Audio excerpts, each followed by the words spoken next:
wabarakatuh.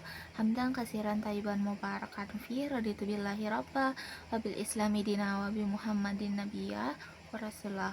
Rabbi syrahli sadari wa yassirli amri wahlul 'uqdatam min lisani yafqahu qawli.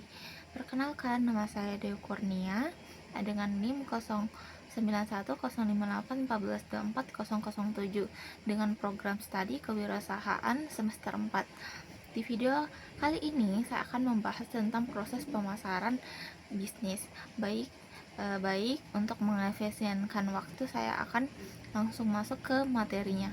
Jadi kalau kita perhatikan, sebenarnya di sekitar kita dan bahkan setiap hari kita itu tidak pernah lepas dari yang namanya pemasaran. Mulai dari kita bangun tidur, lalu kita akan membuka HP dan jika bisa kita lihat langsung di Instagram sampai kita tertarik beli sesuatu, itu semua adalah bagian dari pemasaran. Jadi sebenarnya pemasaran itu bukan sesuatu yang jauh dari kehidupan kita, justru sangat dekat dan sering kita alami tanpa kita sadari di sekitar kita. Nah, secara sederhana, pemasaran adalah proses bagaimana sebuah bisnis memahami kebutuhan orang, lalu menawarkan produk yang bisa memenuhi kebutuhan itu, dan akhirnya mendapatkan keuntungan. Bahkan menurut para ahli seperti Kotler dan Armstrong, pemasaran itu bukanlah cuma jualan, tapi proses menciptakan nilai dan membangun hubungan dengan pelanggan. Sekarang coba kita bayangkan, kenapa sih orang-orang tuh bisa tertarik membeli suatu produk. Jadi ada 3 hal. Yang pertama itu kebutuhan, keinginan, dan kemampuan untuk membeli. Awalnya manusia itu mempunyai kebutuhan. Contoh kebutuhan itu misalnya lapar. Semua manusia itu akan lapar, lalu berkembang menjadi keinginan, bukan cuma mau makan tapi ingin hal-hal yang lebih dari mengenyangkan. Misalnya, nah ketika kita punya uang dan benar-benar membeli, itu disebut permintaan. Nah, disinilah peran pemasaran. Pemasaran berusaha memahami keinginan orang lalu menciptakan produk yang sesuai. Selain itu, dalam pemasaran kita juga mengenal produk dan jasa. Produk itu sesuatu yang bisa dilihat dan dimiliki, seperti baju, makanan, gadget. Sedangkan jasa itu tidak berwujud, seperti layanan ojek online, hotel, maupun layanan cuci mobil. Tapi intinya sama. Keduanya bertujuan untuk memenuhi kebutuhan dan keinginan manusia. Nah, sekarang kita akan masuk ke dalam bagian paling penting, yaitu proses pemasaran. Proses ini sebenarnya seperti alur yang harus dilakukan bisnis supaya bisa berhasil. Langkah pertamanya adalah memahami pasar dan konsumen. Artinya, bisnis harus tahu siapa targetnya, apa yang mereka butuhkan, dan bagaimana kebiasaan mereka. Kalau hal tersebut salah dan produk sebagus apapun tidak akan laku karena tidak sesuai dengan keinginan. Langkah kedua adalah merancang strategi pemasaran. Setelah tahu siapa konsumennya, bisnis mulai menentukan cara untuk menarik konsumen.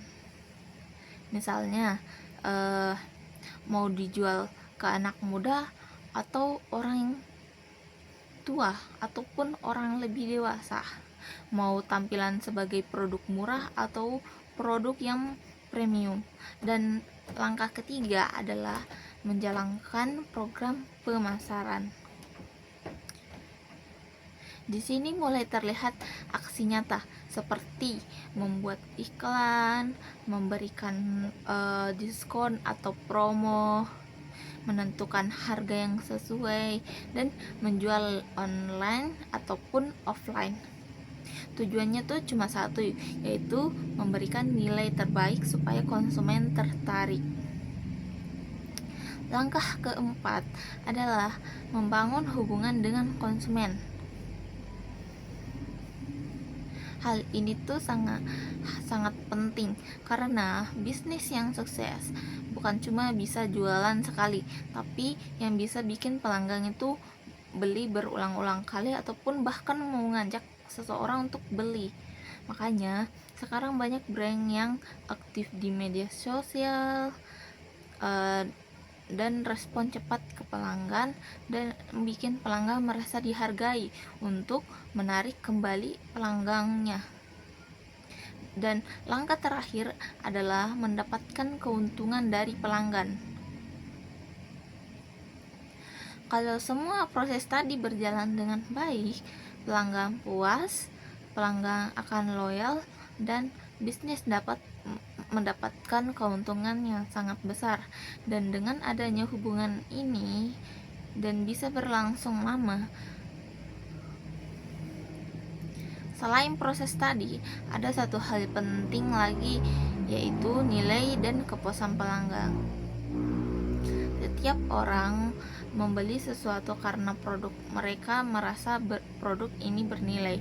Nilai ini bisa dilihat dari manfaat produk bagi pelanggan, harga yang sesuai dengan budget pelanggan, atau bahkan perasaan, misalnya pelanggan bangga memakai brand tersebut. Dan kalau hasilnya tuh misalnya nih pemasaran tuh di bawah harapan, maka pelanggan akan kecewa. Dan kalau sesuai harapan, pelanggan akan merasa puas. Dan bahkan kalau bisa melebihi ekspektasi atau harapan pelanggan, pelanggan akan sangat puas dan bisa merekomendasikannya ke orang lain karena adanya kepercayaan itu. Maka dalam pemasaran, tujuan akhirnya bukan cuma jualan, tapi menciptakan kepuasan. Karena dari kepuasan itulah muncullah loyalitas, kepercayaan, dan promosi dari mulut ke mulut. Terakhir, kita juga harus paham bahwa pemasaran itu tidak berdiri sendiri. Pemasaran itu berkaitan dengan desain produk. Artinya, produk harus dibuat sesuai dengan kebutuhan pasar. Bukan asal bagus menurut kita, tapi harus benar-benar menjadi solusi yang sangat bagus bagi konsumen. Jadi, dari semua penjelasan tadi kita bisa simpulkan bahwa pemasaran itu adalah proses yang sangat penting dalam menjalankan sebuah bisnis. Bukan hanya tentang menjual, tapi tentang bagaimana memahami manusia, menciptakan sebuah nilai, dan membangun sebuah kepercayaan ataupun hubungan. Karena pada akhirnya bisnis yang berhasil bukan yang produknya paling bagus, tapi paling mampu memahami dan memuaskan konsumennya. Baik, itulah tadi pemaparan materi dari saya. Jika ada kesalahan dalam berucap, mohon maaf. Billahi fil sabilil haq, fastabiqul khairat. Wassalamualaikum warahmatullahi wabarakatuh.